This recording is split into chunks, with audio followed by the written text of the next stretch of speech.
और चलिए अब खबरें विस्तार से। गुजरात के निर्णायक चुनाव से पहले कांग्रेस ने एक बड़े बदलाव का ऐलान किया। 19 साल बाद कांग्रेस में नेतृत्व परिवर्तन हो रहा है। कांग्रेस पार्टी ने राहुल गांधी को अपना नया अध्यक्ष चुना है। देश भर के कांग्रेस कार्यकर्ताओं में इस बात को लेकर काफी उत्साह है, तो खुद पीएम नरेंद्र मोदी ने राहुल गांधी को ट्वीट कर नई जिम्मेदारी के लिए बधाई दी। Rahul Gandhi elected as the president of the Indian National Congress. Rahul Gandhi ji के आने से कांग्रेस पार्टी का एक नया युग शुरू हो रहा है। इंतजार कर रहे थे, वो घड़ी आज आ गई है।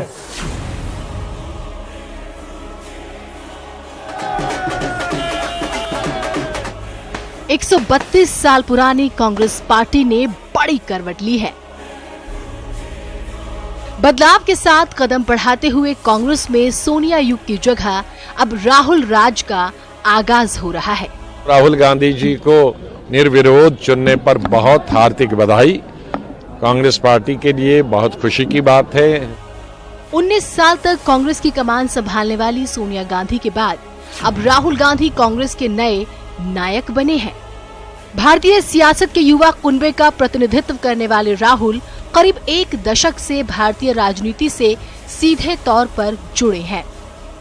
2004 से लगातार अमेठी से सांसद रहे राहुल गांधी 132 साल पुरानी कांग्रेस में नेहरू गांधी परिवार से आने वाले छठे अध्यक्ष हैं। चुनाव आएंगे, चुनाव चले जाएंगे, लेकिन कांग्रेस की विचारधारा के सहारे कांग्रेस को जमीनी स्तर के ऊपर मजबूत करना, यह सब लोगों का काम। निर्विरोध अध्यक्ष चुने गए राहुल अब अपनी मां की जगह लेंगे, जो 1998 से कांग्रेस की अध्यक्ष थीं। जी की बहुत बड़ी जिम्मेदारी बढ़ गई है और सब लोग मिलकर उनके साथ काम करेंगे, तब जाके लक्ष्य की प्राप्ति होगी। दिल्ली के सेंट कोलंबा और दून स्कूल से राहुल ने प्रारंभिक शिक्षा ली, तो 1995 में कैम्ब्रिज विश्वविद्यालय के ट्रिनिटी कॉलेज से एमफिल की डिग्री हासिल की। 2003 से राहुल ने सार्वजनिक जीवन में हिस्सा लेना शुरू किया, लेकिन आधिकारिक रूप से 2004 में राहुल के राजनीतिक जीवन की शुरुआत हुई। राहुल पहली बार 2004 में अमेठी से सांसद चुने गए, तो 3 साल बाद 2007 में पार्टी ने उन्हें अपना महासचिव बनाया।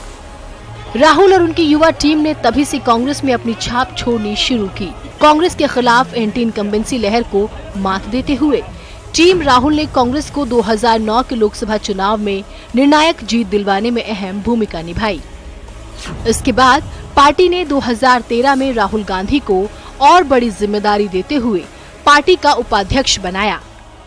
हालांकि इसके बाद से लगातार कांग्रेस उतार पर रही। 2014 में न सिर्फ कांग्रेस ने केंद्र में सत्ता गंवाई, बल्कि पार्टी लोकसभा में पहली बार महज 2 अंकों में सिमट गई।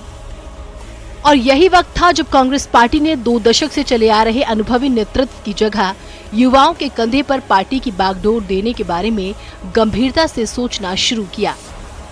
राहुल भले ही अब कांग्रेस के अध्यक्ष बन गए हैं, लेकिन पिछले 1 साल से पार्टी के सभी बड़े फैसलों में अपनी छाप छोड़कर राहुल ने इसके संकेत दे दिए थे।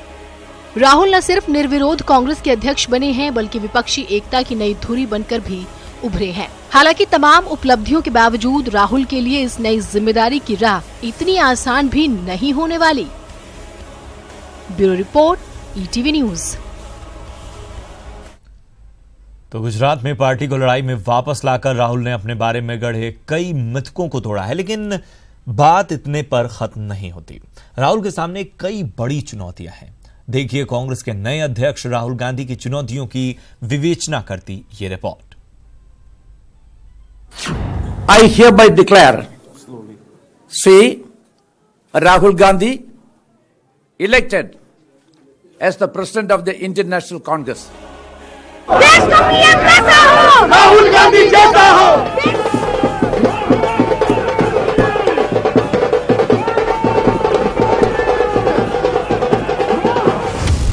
इसको एक चुनाव कहना उचित नहीं होगा, क्योंकि ऐसा है नहीं। बिना परफॉर्मेंस के प्रमोशन पर राहुल गांधी जी को बहुत बहुत शुभकामनाएं, बहुत बहुत बधाई। देखो उनकी पार्टी क्यों मालिक है।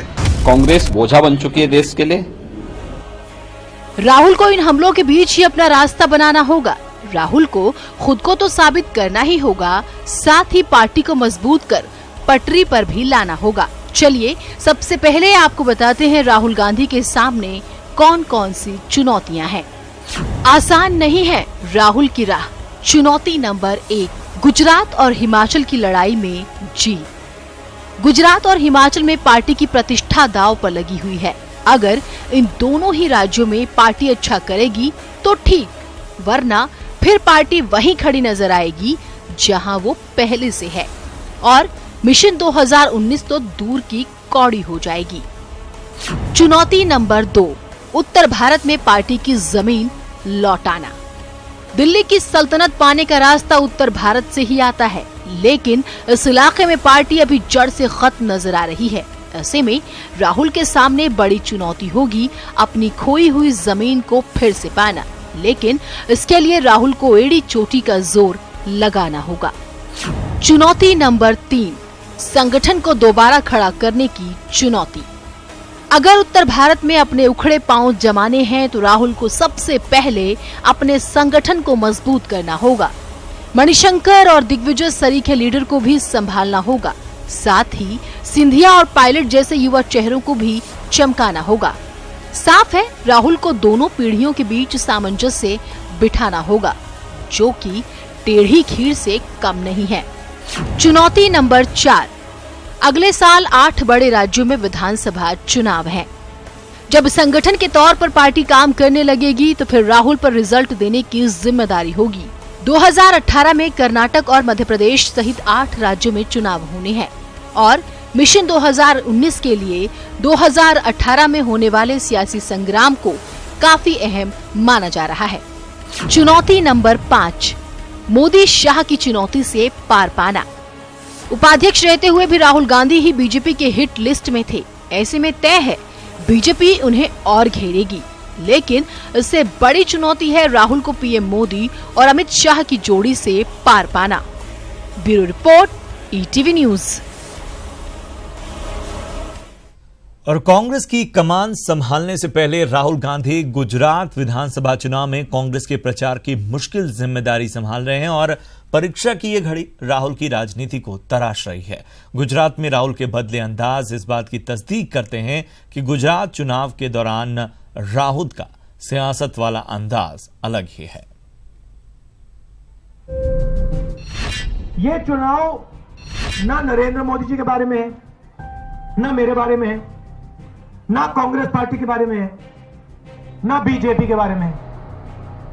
ये चुनाव गुजरात की जनता के भविष्य के बारे में है।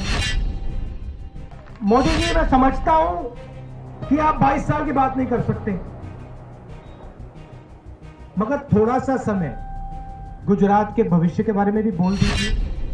बीजेपी की गाड़ी में झटके से राइट टर्न फिर चलिए, कहते हो ठीक है, छोड़ो छोड़ो छोड़ो छोड़ो छोड़ो, ओबीसी को भी भूल जाओ। अब हम ऐसे करते हैं, विकास की एक यात्रा निकालते हैं, विकास की यात्रा निकालेंगे और विकास पे, मोदी जी ने कहा भाषण में, विकास पे हमारा चुनाव होगा। 2 दिन में पता लग गया भैया, जैसे सिनेमा हॉल में पिक्चर फ्लॉप होती है ना, धड़ाम से यात्रा फ्लॉप हो गई सामने। मोदी जी आते हैं, रूपानी जी आते हैं, कहते हैं मन की बात सुनो। हम आपको अपनी मन की बात नहीं सुनाना चाहते हैं। जो भी मैंने आज स्टेज में बोला वो मेरी मन की बात नहीं है, वो आपकी मन की बात है। जितना प्यार आपने मुझे पिछले 3 महीनों में दिया है, वो मैं अपनी पूरी जिंदगी नहीं भूलने वाला। आपको कुछ भी चाहिए, कोई भी मदद की जरूरत हो, कोई भी मुद्दा हो, आप सिर्फ मुझे यहाँ गुजरात बुलाओ, कहो राहुल मदद करो, और जो भी मुझ में है पूरा लगा दूंगा। फिर मोदी जी कहते हैं, भाइयों और बहनों, अब मैं आप सबको रियलिटी में शोले पिक्चर दिखाऊंगा। अब मैं आपको चमत्कार करके दिखाऊंगा। 12 बजे रात को जैसे शोले पिक्चर में आता था गब्बर सिंह, शोले पे आता था, वैसे आपके घरों में गब्बर सिंह कैद। और इधर गुजरात में बीजेपी ने पाक कार्ड खेल दिया है। सवाल उठ रहे हैं कि ये कार्ड तुरुप का इक्का साबित होगा या फिर औंधे मुंह गिर जाएगा।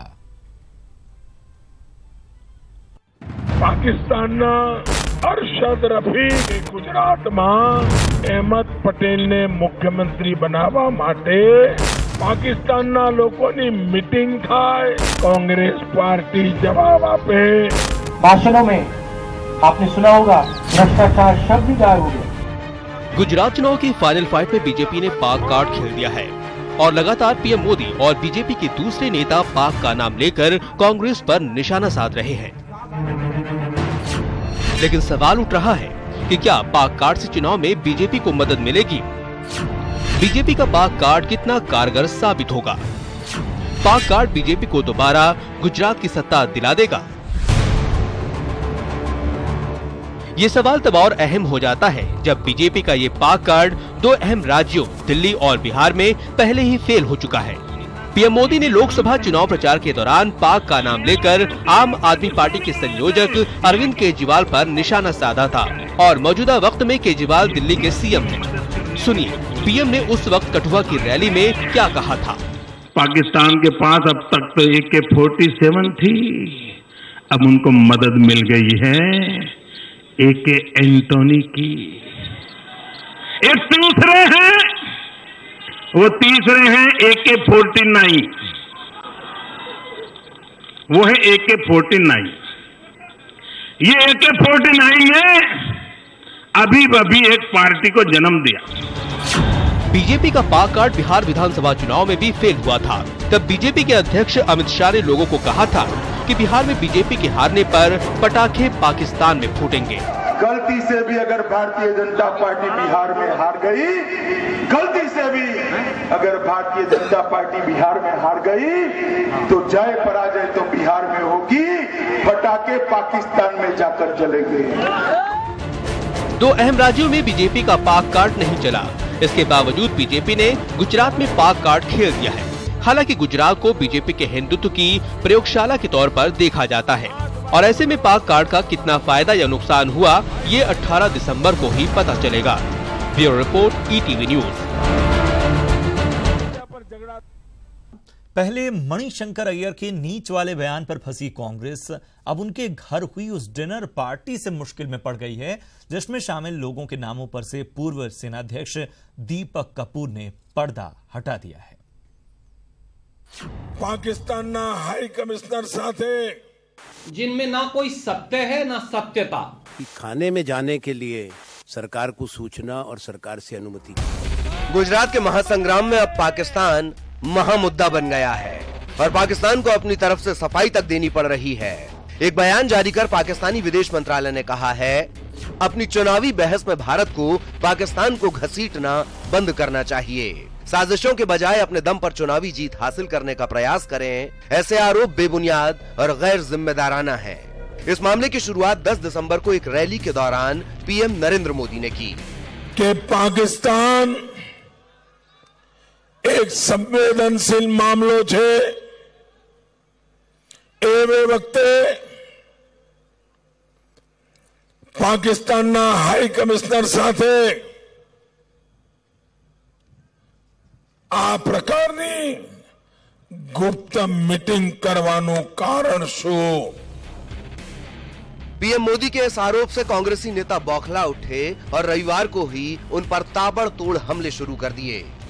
और एक इस प्रकार की बात जिसका ना कोई सिर है ना पैर है, इस प्रकार के इल्जाम जिनमें ना कोई सत्य है ना सत्यता, जो पूरी तरह मनगढ़ंत झूठ पर आधारित है, उन्हें लगाना शोभा नहीं देता। जिस बैठक को लेकर कांग्रेसी नेता बौखला उठे थे उसी बैठक का पूर्व सेनाध्यक्ष दीपक कपूर ने कच्चा चिट्ठा खोलकर रख दिया है। एक अंग्रेजी अखबार को दिए इंटरव्यू में दीपक कपूर ने कहा कि मणिशंकर अय्यर के घर 6 दिसंबर यानी बुधवार को बैठक हुई थी और उस बैठक में मैं भी मौजूद था।